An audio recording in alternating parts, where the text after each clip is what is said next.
did you first meet Bruce Lee? I met him during the summer of 1962 Okay. In Seattle at a festival during the Seafair. We have an annual Seafair race, hydroplane race out here in Seattle, and there's a lot of community activities, etc., leading up to that, and I met him at the Japanese Community Festival that summer. All right. And what was your first impression of him? Well,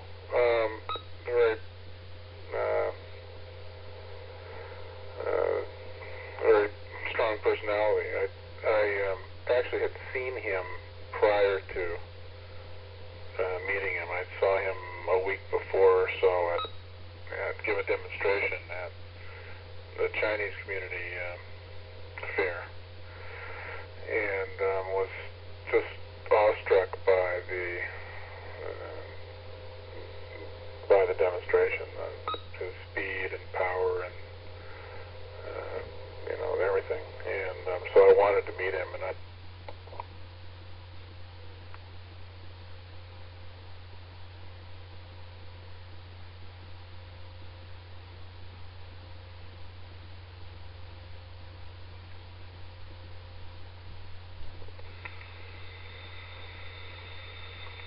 fifth grade or so, and but this was just something totally different than I'd ever seen before, and I was fascinated. So I asked him if I could study with him, and he said, "Well, why don't you come to our next class and watch, and if you're still interested, then we'll talk about it." So that's what I did. Okay. Now, did you ever did you guys compare boxing skills? Was he impressed with your boxing at all, or? I know he had over in Hong Kong, he had met a boxer and won a boxing match. Did you guys ever talk about boxing at all? Yeah, we talked about boxing, and he had a lot of movies of famous fights that he watched and studied, but we never sparred with gloves or anything. He had done that, I guess. Was in a fight or two in Hong Kong, but he wasn't particularly interested in boxing. He was interested in Kung Fu, and I wasn't interested in learning boxing from him. I wanted to learn Kung Fu from him. Right, okay. So, did you have any prior martial arts experience? Other than the boxing, no. No, okay. And what were the classes like at Versus School? At that time, we were working out. It was very informal. There was a group of students, mostly older guys, except for a kid, the younger brother of one of my friends, who was about 12 then. I was the youngest, I think, in the class. I was 18 then, or 17. Okay. So 17, I guess. And it was held out in the backyard of one of the students' homes. We used to go out in the backyard and do exercises and spar, etc. And at some point during the year, we changed to the parking garage near where Bruce was living. Now it was covered, but it was not indoor. There was a roof over it, but no sides or anything.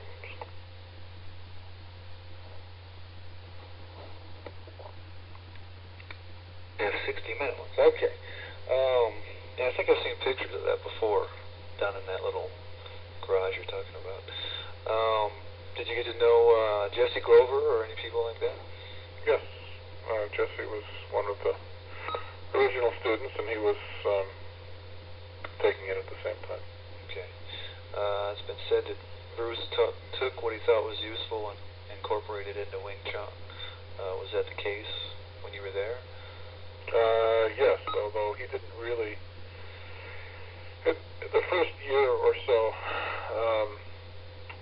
it was mostly Wing Chun, and he was, I guess I would say that after at the end of that year, I graduated from high school and I went off to college. And when I came back during vacations, I would go down to the old school, and it was while I was in college that he really started incorporating other things and evolving. It became so it wasn't Wing Chun anymore. It was what eventually he called Jeet Kune Do. Did you hear the term Jeet Kune Do back in those days at all? No, I don't think. I don't recall exactly when I first heard that, but not in certainly not in 62, 63 when I was taking it, and not I wouldn't say for quite a few years after that. Right. Okay. But he certainly during that time was evolving. I mean, every time I met him, every time I came back, he had everything that had gone before, and then another layer on top of it that was not Wing Chun. It was clear he was taking from. He was watching boxing movies. He would watch good fights with Dempsey or Sugar Ray Robinson or somebody over and over and over, and take elements out of them and incorporate them into what he was doing. And it wasn't like he just took a move or something and added in. It was something more fundamental than that he would see as a principle or an approach that he would incorporate it. Okay. Did you get to know Linda Emery at that time? Her name was Linda Emery at that time. Linda's wife. Yeah, I actually knew her in high school. She was a year behind me in high school. Oh, okay. Yeah, most of it were stretching techniques for, I guess, for the tendons and particularly and to increase flexibility in the legs and arms, and meditation techniques, breathing techniques, rather than conditioning, muscle conditioning at that point in time. So Bruce actually taught meditation type techniques? Or? Yeah. Well, he called it meditation. It was a breathing, combination of breathing and mind relaxation. Yeah. Okay, I've never really heard that before. Are there any particular philosophies that stick out in your mind that Bruce professed? Yeah, he was very much into, liked the Taoist approach to things, and he was constantly quoting little aphorisms with the Taoist bent to them,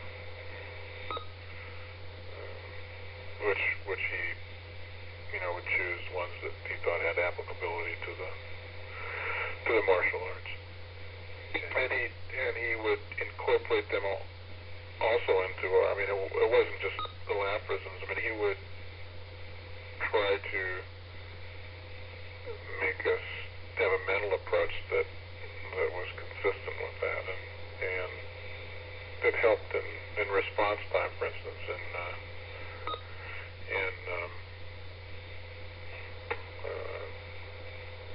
if you were going to suddenly from a position of just standing there attack without telegraphing what you were doing, I found that a method of quieting your mind and making it calm prior to doing that made you much less likely to telegraph, and as a consequence, it was much harder for the opponent to stop or guard against. It was kind of like a calming of the mind and explode from there. I don't know if you've ever read any of the books that they've had out recently. There's one called The Biography of Bruce Lee by Robert Klaus, and he had come up with some type of machine where he would have all these different sounds going through his head, but there'd be a basic beat in the background, and that's what he would concentrate on. And he said that instead of being tense, you should almost think sleep, because that's the way you'd be relaxed, you know. And he said if you'd look at his face in a fight, he always looked like he was about to go to sleep. Yeah, rather than anything else. true. But, okay. Do you feel his teachings possibly helped you lead the successful life you've had?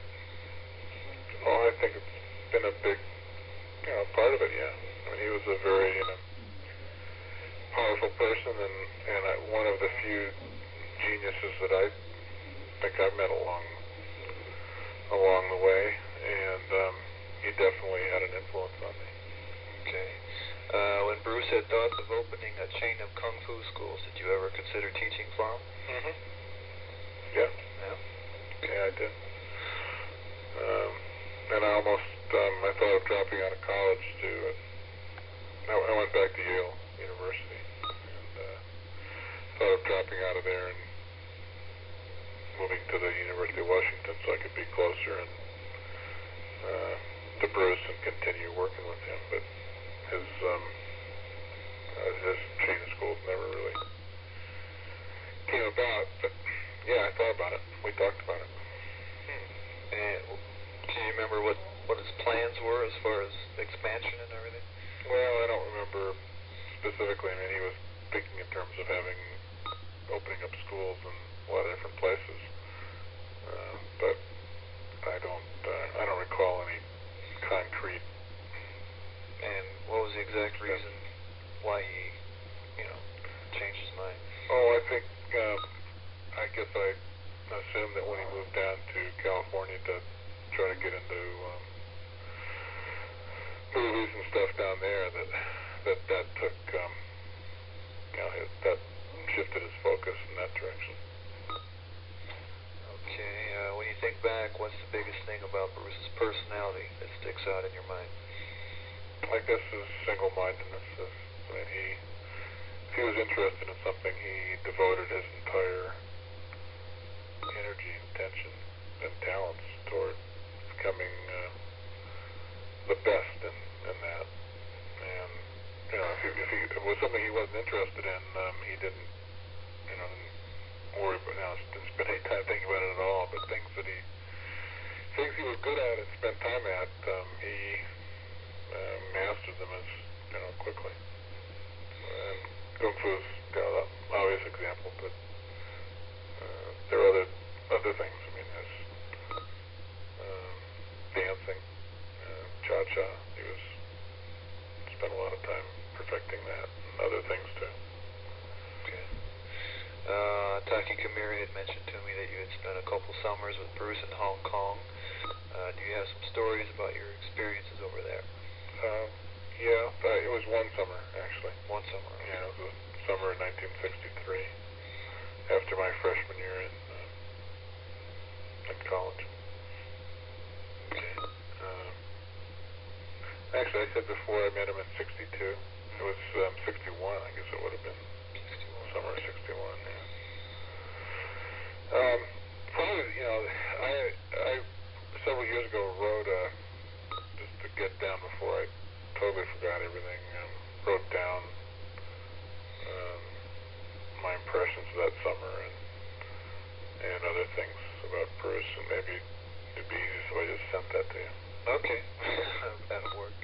I did have a couple more questions about, did you meet Yip Man or any of his Wing Chun friends while you were there? Yeah, I met Yip Man. I went and watched Bruce several times work out with Yip Man. I had to pretend that I didn't know anything.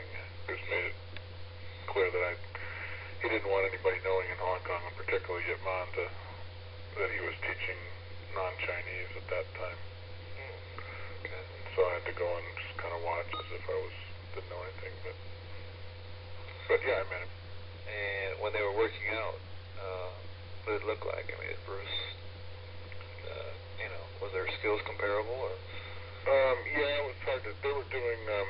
They did mostly chi sao, the sticking hand,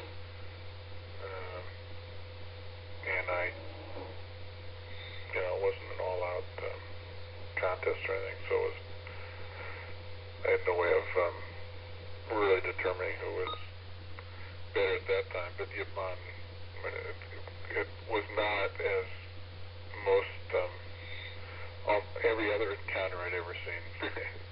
Bruce Lee totally dominating. Wasn't that at all. It was like two equals. Right. So, yeah. Now, when you were over there, was this a time when he asked Yip Man about filming his dummy movements, or was that a different year? I don't recall that, but I don't know. There was a story where he went and he wanted to record the dummy movements on 8mm for his students, and Yip didn't want to do it, because he didn't want to make Bruce look like he was any more special than his other students, and that's kind of where Bruce broke off from him, I think. Oh, that would not have been that summer then, because he didn't. First of all, I don't think he would have wanted Yip Man to know that he was teaching. I don't think he was let Yip Man know he was teaching anybody. Certainly not non-Chinese, but I don't know if he made a big thing about teaching at all, and he certainly didn't end the summer on a bad note with him, so right. Couldn't have been that.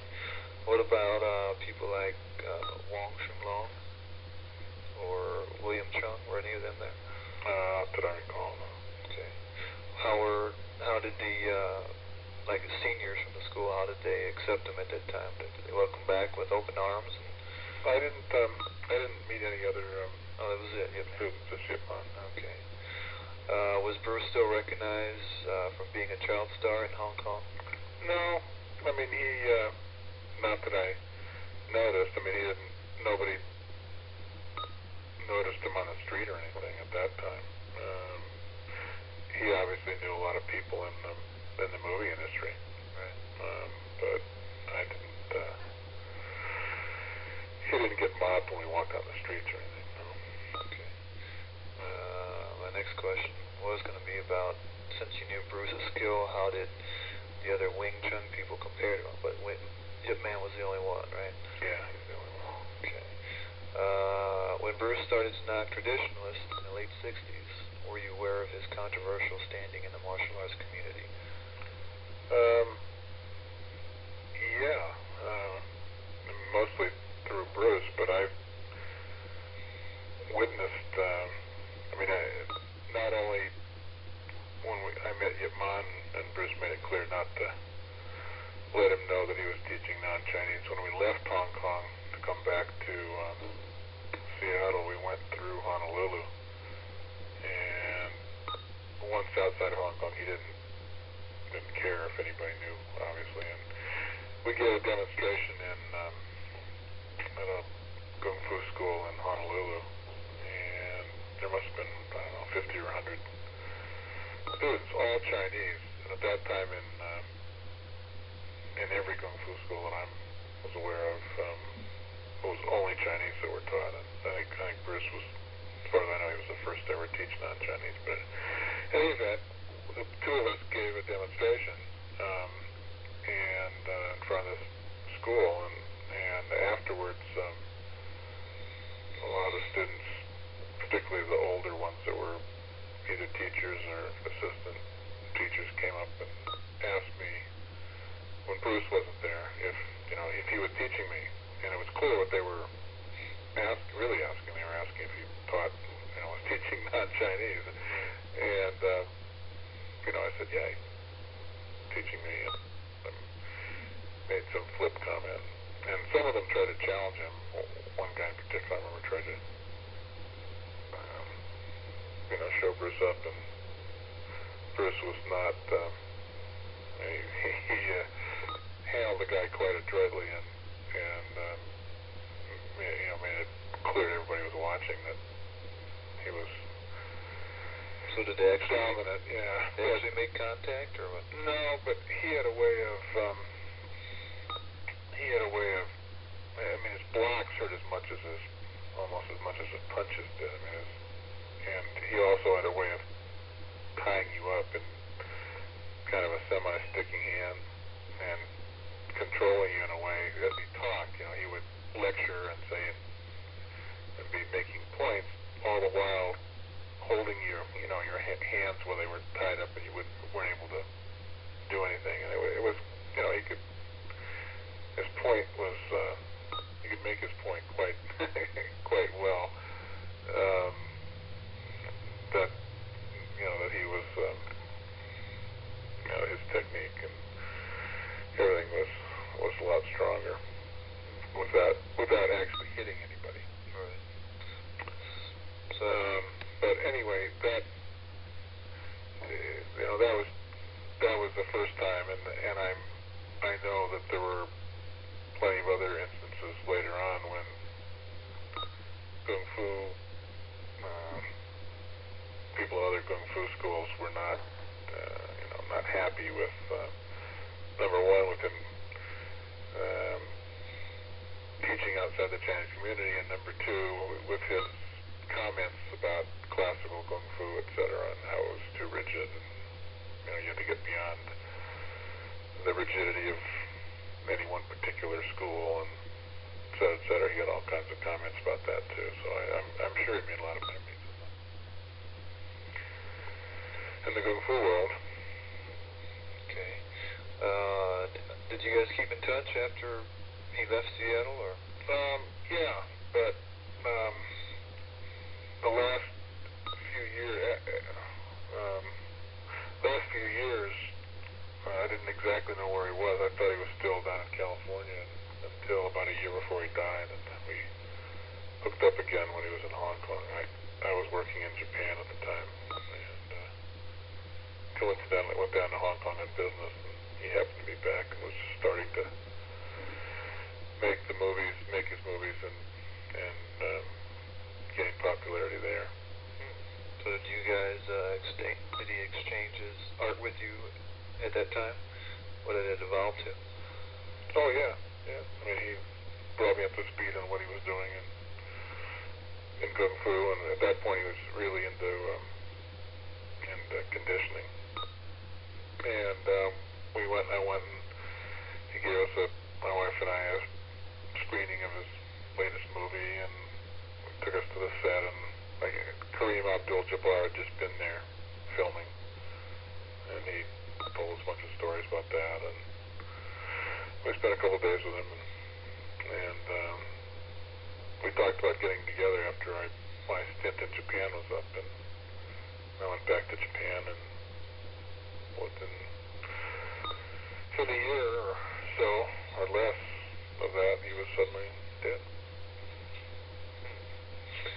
I was going to ask you, where were you when you found out about Lee's passing, and how did it affect you? That was in Japan. Japan. Okay. It hit me like a ton of bricks. As far as the art, I mean, did he use the term Jeet Kune Do when you guys were discussing what he practiced at the time? Or? Yeah, he did that. Did he give you like a definition, or what was the overall what he was trying to do at the time? Or definition, I'd say no. In fact, he would.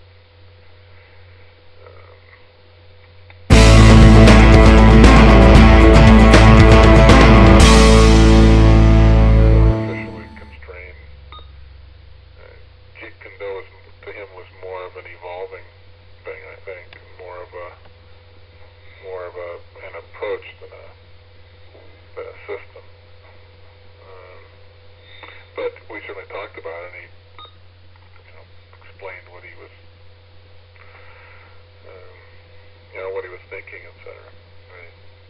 Did he mention the intercepting method as kind of the overall theme of it, or at the time? I don't recall specifically, but I mean, obviously the meaning, of Jeet Kune Do is, that's exactly what it is. So, right. So I guess I have to assume that was, if there was a core, philosophy or approach, so that has to be a key part of it. Did you work out at all as far as go through some techniques or sparring or anything like that?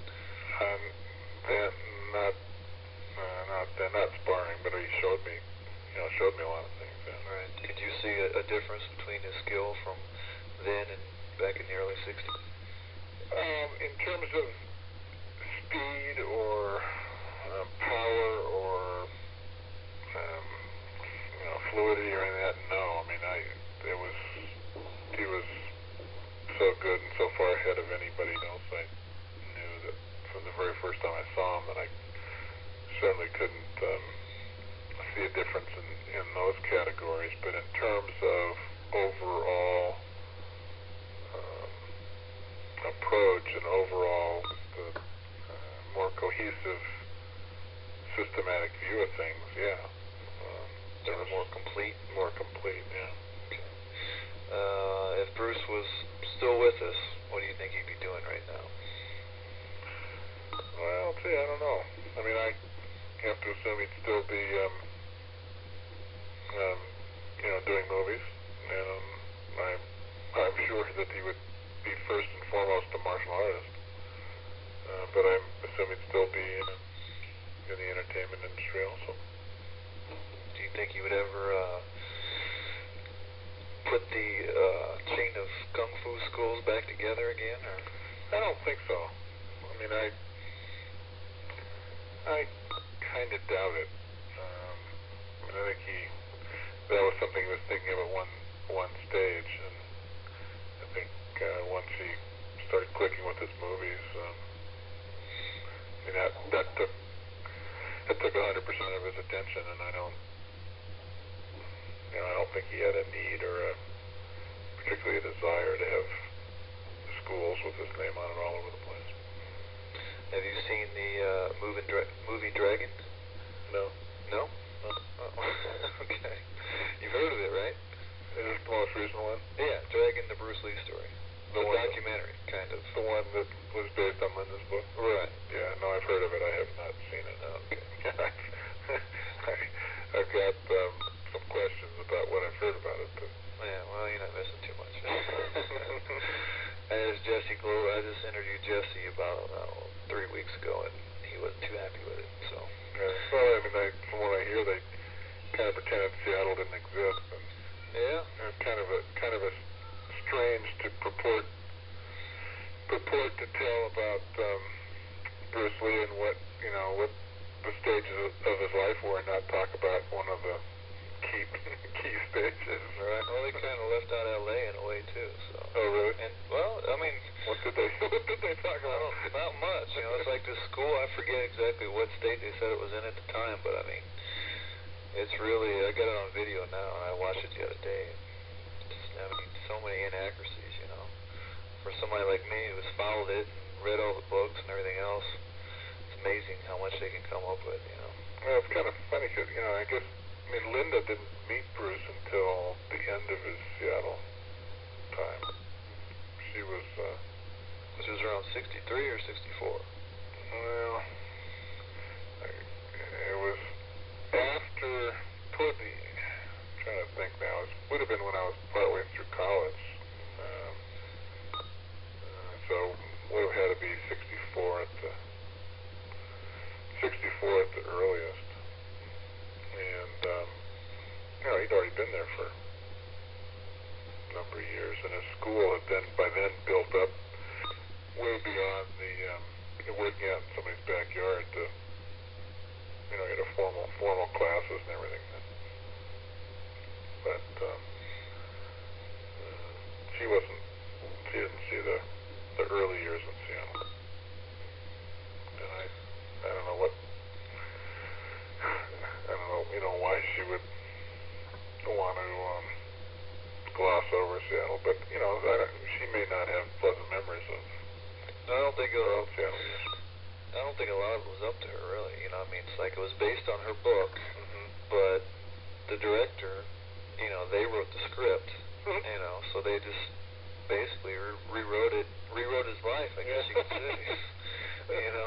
So God, I mean, when you see it, you'll be shocked. They got him coming to United States. I think it was 61 or 62. And they got him in all these different wild fights that he never was in, you know, glorifying it. It's pretty wild, pretty wild. In fact, they had him in a fight with a bunch of football players. I guess it was at the University of Seattle or Washington. And he takes on like 6 or 7 guys. So, pretty interesting. Never heard about that one. And he gets in a fight on the set of The Big Boss. And when he fights Wong Jack Man, they make it this big old formal thing where they go into this big old stone room, and all these 6 Chinese guys come out and they sit down and they're all watching them fight, you know, kind of like a Chinese elder type thing, you know. At the very end, Bruce beats the guy and then he turns his back on him, and the guy does this flying side kick to his back, and that's supposed to be how he had his back injury. Okay, and they have him right in the Dow of JKD in '64. After this happened, yeah. I mean, so they're just way off everywhere. So, when it comes out on video, you might want to get for entertainment value, maybe. Some there. I just wanted to have a chuckle, maybe. Yeah, I mean, and all the fight scenes are like Jackie Chan type things. You know, real jump, spinning kicks, and all kinds of stuff. And the best moves that the guy does at the end of